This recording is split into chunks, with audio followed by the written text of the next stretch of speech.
Te presento a doña María Jesús Ramírez, directora y ministra del Interior y directora de Gestión Internacional de Radio Televisión Española. Buenas tardes.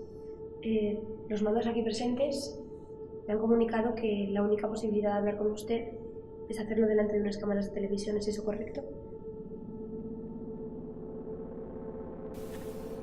Verá, tras una larga y acalorada discusión, hemos conseguido que puedan venir las cámaras a hacer una entrevista.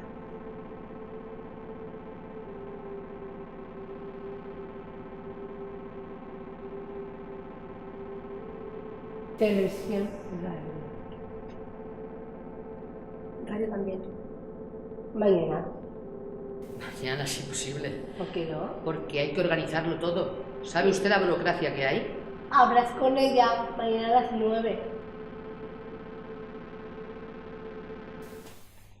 Tranquila. No voy a hacer nada. Tranquila. Tranquila. Mañana. Disculpe, yo no querría...